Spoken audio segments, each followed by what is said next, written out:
Everybody's grief is unique. You'll hear that over and over again. And it truly is.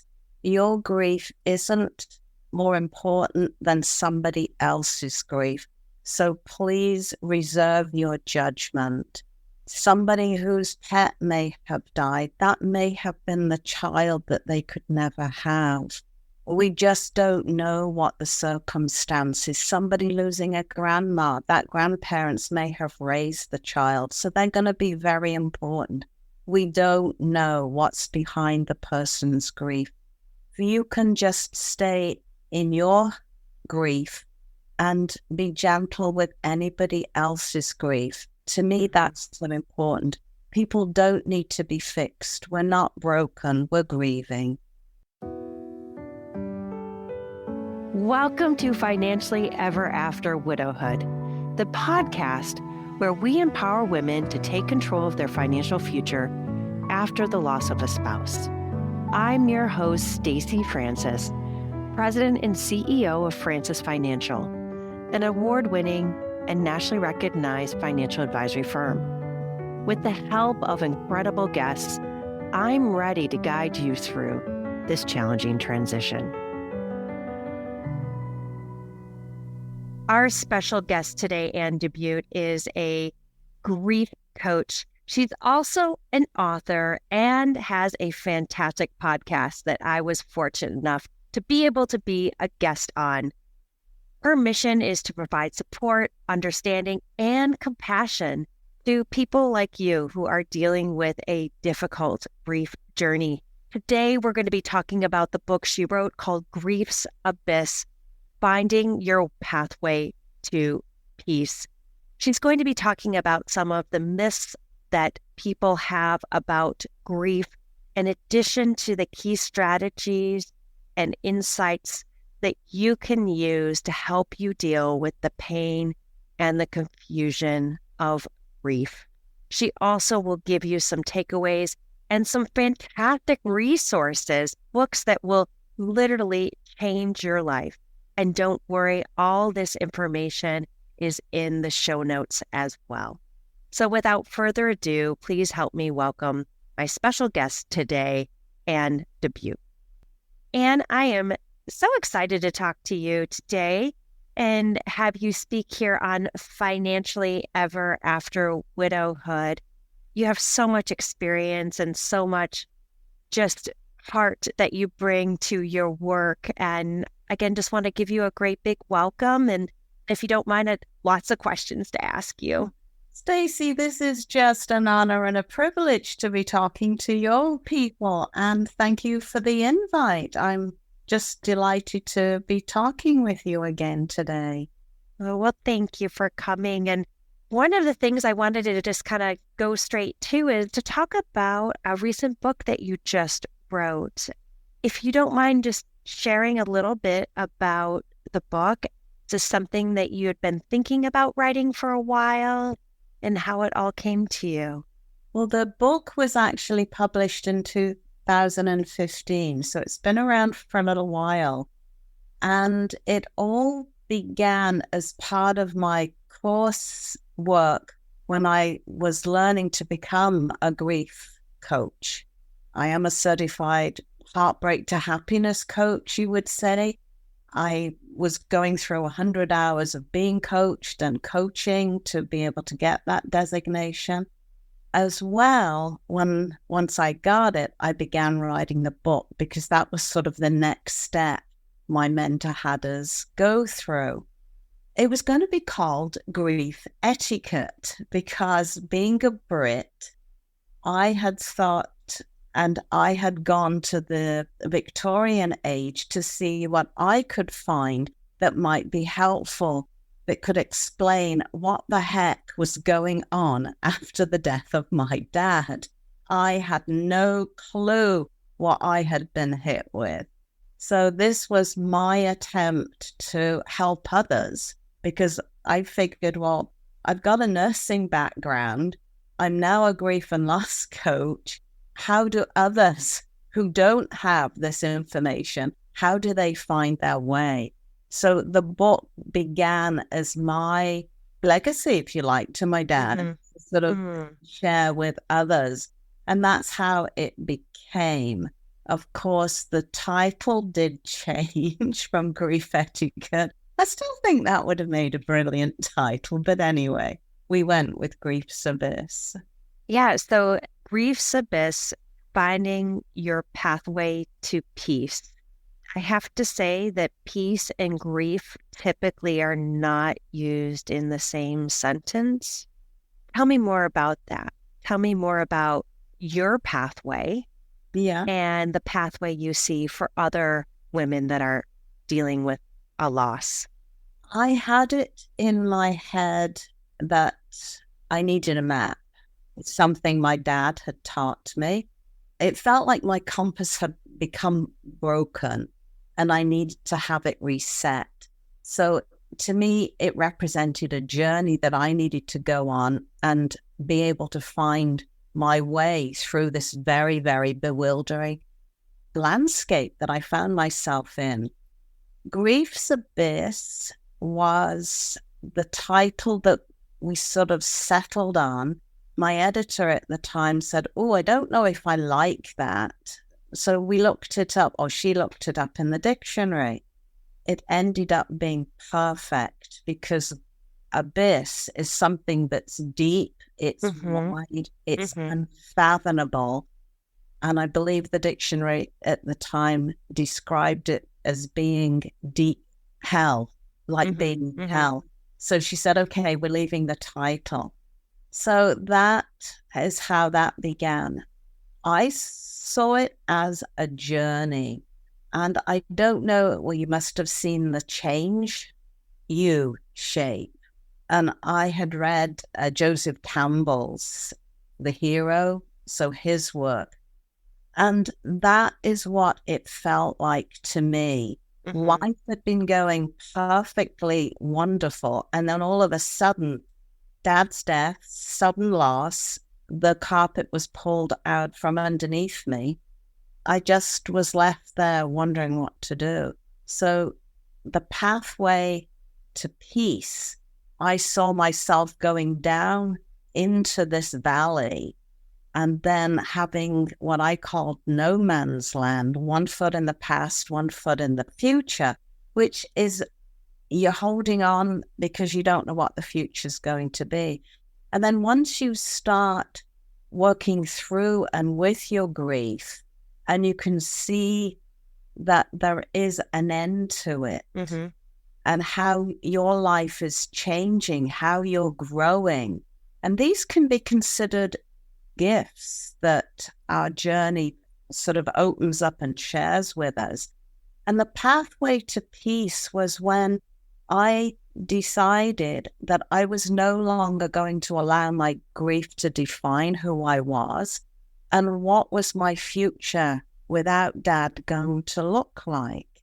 That is where it was sort of, I had found my peace by going on this journey, and I was hoping that I could guide others to find their peace after their very crazy time going through grief. Can you talk to me about some of the myths that surround grief? I feel like there are so many. One that I'm just thinking of right now is stay busy, that somehow that's going to make it better or make it go away.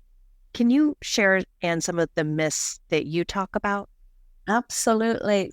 I'll go back to that one. My all-time favorite is time heals.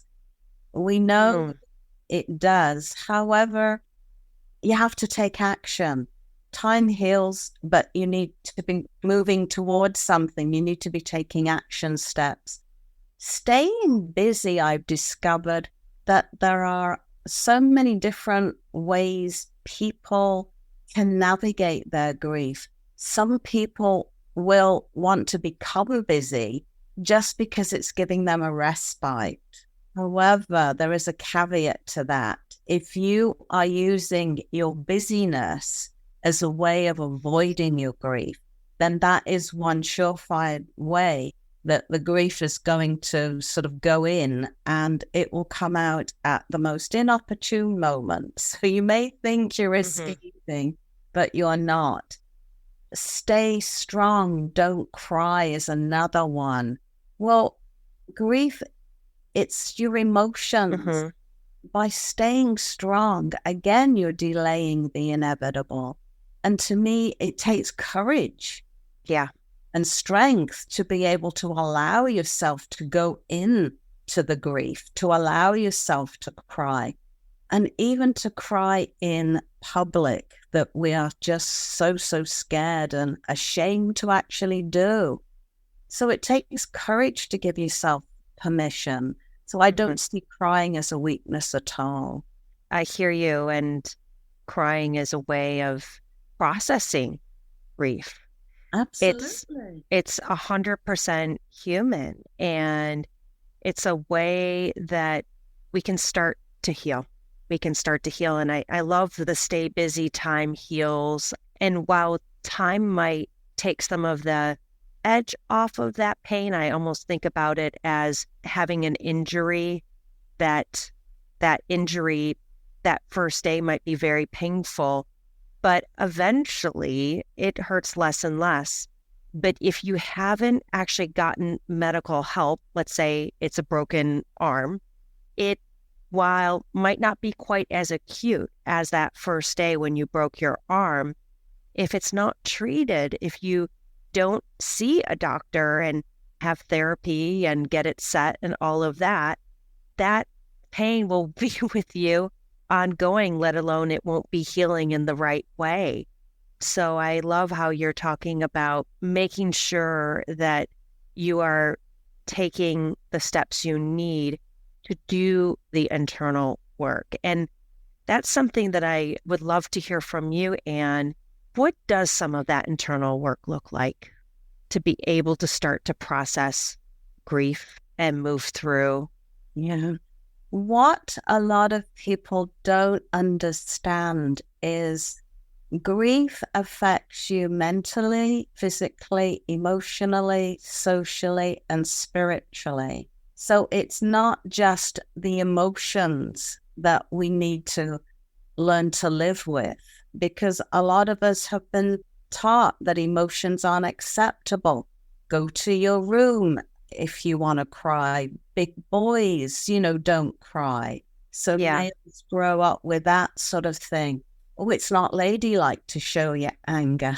So a number of all these emotions, which are going to be very prevalent, sometimes within minutes of the event happening, they're certainly not linear, but I'm positive you've shared that with your guests before, so I won't go into it. But even physically, all the ailments that the grief can create, our bodies or our mind doesn't recognize that you're not being chased by a saber-toothed tiger. It just sees the grief as a threat. So your body in those grief stages are under continual stress. And that is something we need to alleviate before we can even start to take the action, is to understand the stress that you're under. Just by understanding the stress and the complexities and all the hormonal chemicals that are running around your body can potentially create digestive issues. It can create you almost feeling as if you're going to have a heart attack. It can create insomnia. People either want to eat more, it can increase your appetite, or it can decrease. And these are just the tip of the iceberg of some of the physical issues that grief can present with. So people get scared. They think there's something medically going on. This is why we say, go see your family physician, talk to them, let them know. And if you're worried, yes, get these things checked out, but seek help. It's so important. Socially, a lot of people will isolate because of the shame and the fear of crying in public. They may also feel that, well, people aren't reaching out to me. I don't matter, so I'm isolating. And that's the worst thing you can do. I know it sounds awful, but if that is where you may be, reach out to your friends, because chances are they're giving you space. They don't want to upset you. There are a number of reasons why people on the other side are not reaching out to you. So, as I say, it's not thing. And I would definitely agree with you. And your friends want to be there for you, but many of them don't know how. They don't have the language. They don't have the coaching skills that you've gone to school for and worked hundreds of hours to attain. The other piece that I see as very helpful for someone who is going through grief is to be able to talk to another person who has experienced grief as well. Because there's this unspoken understanding and emotionally safe space where you both understand, you both get each other. There's no judgment, and you're just showing up however that might be. And if you already have a community and know of others that are dealing with a loss as well, that's wonderful. But I will tell you, and not a lot of people do, and a lot of widows, we are younger than many people realize. And so making sure that you reach out to your synagogue, reach out to a grief coach, see if they have maybe a group, a therapist, getting involved in your community, because you bet that there are many other women out there just like you. Absolutely. And that's one of the things I say, grief needs to be supported. So thank you for putting all that in there for sure. Back to that time heals. It's almost like people feel like there's a timeline for grief. Can you talk about the many different timelines that grief has, that it can be very different for each person based on where they are, what their experience, their loss experience, whether the person was a sudden death or, God forbid, a very long terminal illness. But I do see many people almost giving themselves a timeline of when they should be able to start to move on, and then holding themselves to that in a very almost tyrannical type way. Absolutely. It's almost like the stages. Well, I've gone through anger, so what's next? Okay, I'm into fear. Because we want to feel like we're making progress, right? Exactly. On my journey, about a year after Dad died, I was still working. I was taking care of my elderly mum, who was showing big signs of dementia. I chose to put my grief down and go back to living. Having made that choice didn't mean that I didn't feel the emotions when birthdays, Christmases, Father's Day came up, all the big triggers. And the second year was probably just, I wasn't in that pain, but I coach my clients to be aware of those triggers, especially in the second year. The third year, I can say I began to climb out of the abyss. And I found amazing work by George Bonanno. He's a psychologist, has spent his entire life researching trauma and grief. And he categorizes about the average person will spend time in grief 1 to 3 years. Some will just spend 3 months in it. They've done extensive research into that. Yes, the person has grieved and worked through it. Then there are ones that don't seem to ever be able to heal and move through it. But these percentages get less and less. And those are the ones that I can't remember the name of it. It was complicated grief, but the DSM-5 changed it recently. There's more going on there than just the death. That needs to be, I would say, seek professional help if that is you. I want to go back to the gentleman you had mentioned, George Bonanno. He has written many books, but there's one in particular that really, I think, speaks to what we're talking about today. It's called The Other Side of Sadness, what the new science of bereavement tells us about life after loss.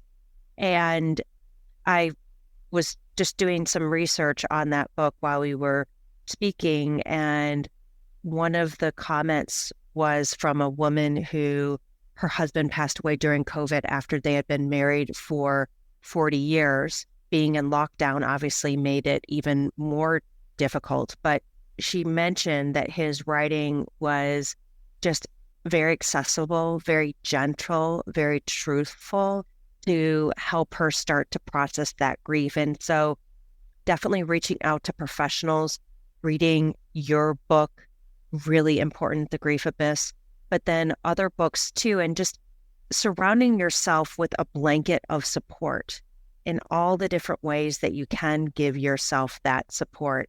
And knowing that for you, again, there is no timeline. You had mentioned that it was really the second and third year where you started to come out of that grief abyss. And for some people, it may not be ever, but knowing that there are things that you can do that you can actively recover in grief versus just living with grief all over you and not being able to process it, not being able to slowly start to unpeel that onion. Absolutely. Yeah. The onion. There's different layers. Father's Day still trips me up. 2011 was when my dad died.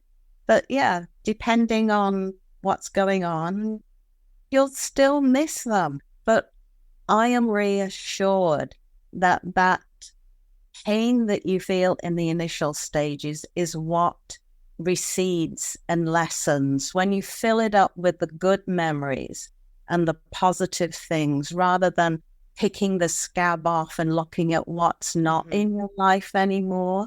That's the piece that I really like to reassure people, that you're not going to feel that pain forever. I don't think the body could live with it. It would be too much for it. I think for a lot of people, that is the concern. Yes. That I'm going to feel this acute pain forever. It's almost like having a knife in your side. The last thing you want to do is to stop that pain. And you talk a lot about the fight or flight, that feeling of it has to stop, it has to stop. And sharing that news with our listeners of it's not going to be forever. It isn't going to be forever. You are both a nurse, have been a nurse, and then also as a grief coach, you've seen people deal with all types of grief, from losing the love of their life, a spouse, losing a child, losing a dear friend, a parent, a sibling. When you have someone who's coming to you that is in that just very acute pain of grief, what are some of those, additional key insights or strategies that you offer? They may not be able to act upon them right now at that moment, but what are some of those things that hopefully down the line they would be able to take in and be able to move forward with? I like to give them sort of daily activities for the widow that just cannot get out of bed. Just attempting to get out of bed and put her slippers on. And then the next day, perhaps going to the kitchen, then sitting with a cup of tea. So sort of little small steps like that. For the person that can't stop crying and has to return to work, then it may be the bathroom becomes their biggest friend, so they can go there and release their tears. Or what I discovered was acknowledging, all right, I'm feeling this way, but right now I cannot cry, but I promise I will deal with you when I get home. And I would sit in my chair with a picture, with a candle, and I would attempt to remember what it was, what that trigger was, so that I could deal with my grief. It's just being aware of your emotions and acknowledging them in, a bit like the poet Rumi, I think it's The Visitor. Welcome them in, sit down, talk to them.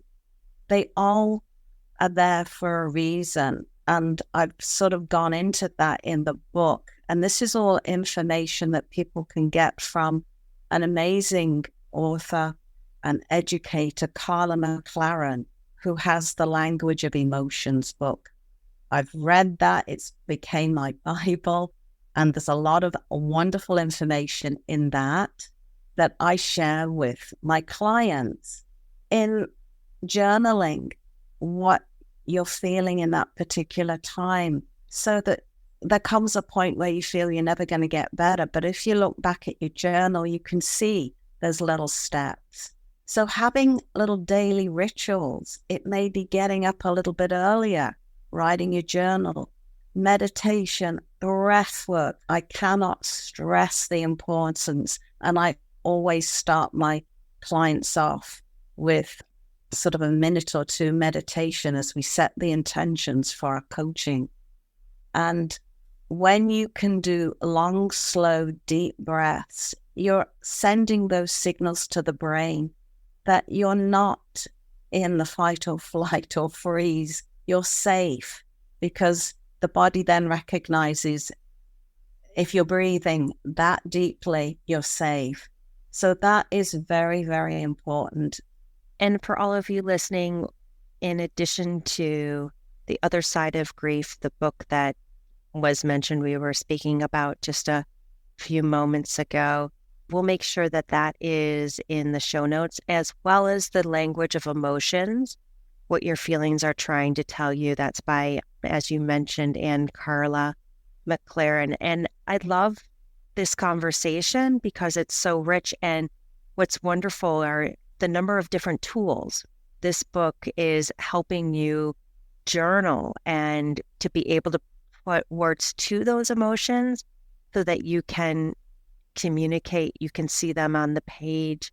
Again, I love how, Anne, this is different ways of looking at this, from reading books to journaling to breath work to communities and working with a coach or a therapist. Just, again, all of these different ways to empower, to really empower you to be moving through grief. I know we're coming up to the end.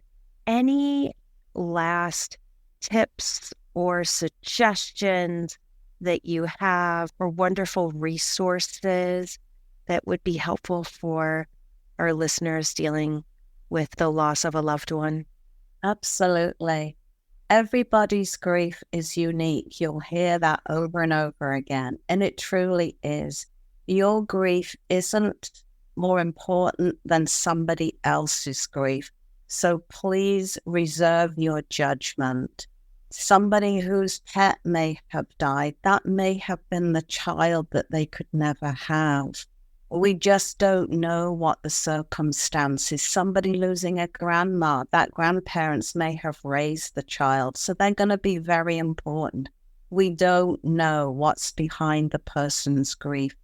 You can just stay in your grief and be gentle with anybody else's grief. To me, that's so important.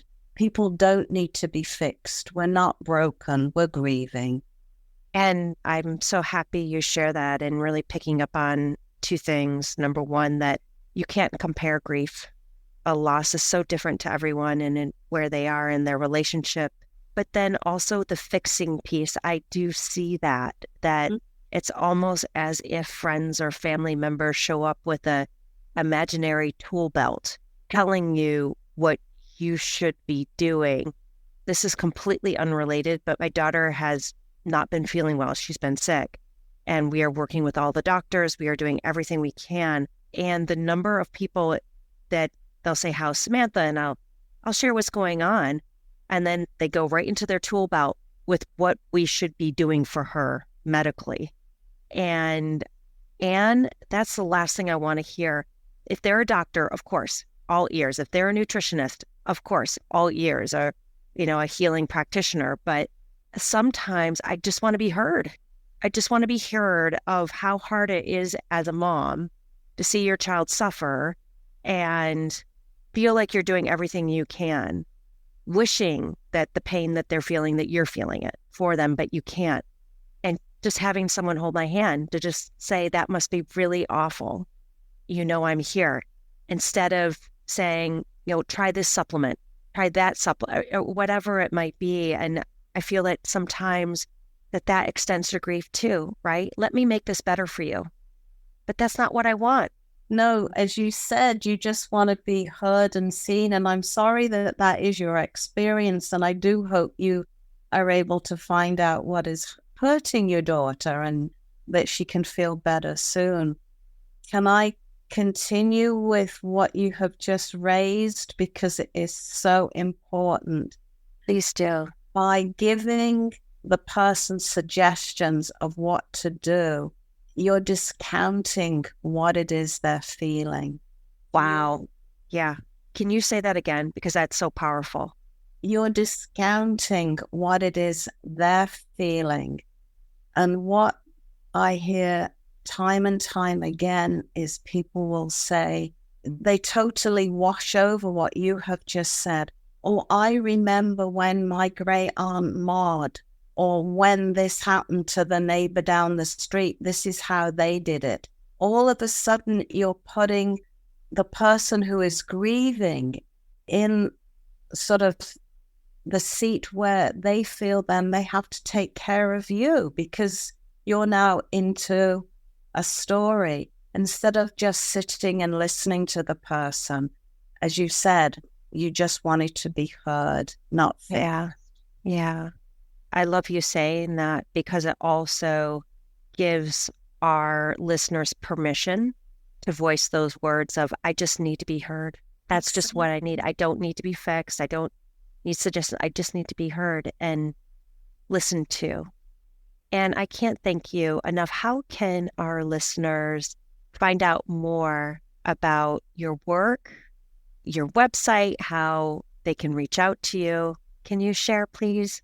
Certainly, my website is understandinggrief.com. They can hear Carla McLaren on my podcast, Let's Talk About Grief. That's another one where they may be able to get reassurance about a particular grief and find a bit of hope as listen to other people's stories. I'm on Instagram, Facebook, kind of, sort of. Well, we will be sure to include your website, all of the links so that our listeners can get a hold of you, and as well as links to the fantastic books and other resources that you shared. Thank you so much for joining us on Financially Ever After Widowhood, Anne. This was a fantastic conversation. I know I got so much from it. I feel like I am on my learning grief journey too. And this was just another wonderful chapter in that journey as well. Thank you. Well, thank you so much, Stacey. Truly was an honor to be sharing this. The more people that know about it, the better. Exactly. Well, thank you again, Anne. So welcome. Thank you, Stacey. I was so honored to have Anne as a guest on our podcast, talking in real terms what grief is all about. It can be confusing, it can be painful, sad, all of those things wrapped into one. And while each person has a different experience, Anne definitely shined a flashlight on the mystery of grief and talking about that there really are no timelines, that while time does not heal all, and that staying busy is not necessarily the best solution. She shines definitely a light of compassion and hope, letting you all know that grief is not here forever. I highly encourage you to check out not only Anne's books, but the books that we talked about today as well. For many people, grief is not just an emotional journey, but it's also a financial journey. If you have any questions about your financial situation and whether or not you're on track for a long-term secure financial future, please do reach out to me, and I can really take the mystery out of that to see exactly where you are, what steps you need to take, and make sure that you are financially secure forever. You can reach out to me at Stacey, Stacy, @francisfinancial.com. Please also visit our website at www.francisfinancial.com. Thank you, and we'll be seeing you in 2 short weeks. Thank you for tuning in to Financially Ever After Widowhood. If there's a question you'd love for us to answer on the podcast, we can do that for you. All you have to do is give us a call, and the number is 347-682-5580. Let me say that again, 347-682-5580. Whether you're working with an advisor or you're maybe doing it on your own, we invite you to reach out to us at www.francisfinancial.com, or you can email me at Stacy, S-T-A-C-Y, at francisfinancial.com. Our hope is to be a resource for you to help you also find a great financial advisor, whether that be with our firm or one of our trusted colleagues. Please be sure to like, rate, and subscribe to the podcast, and join us next time on Financially Ever After Widowhood.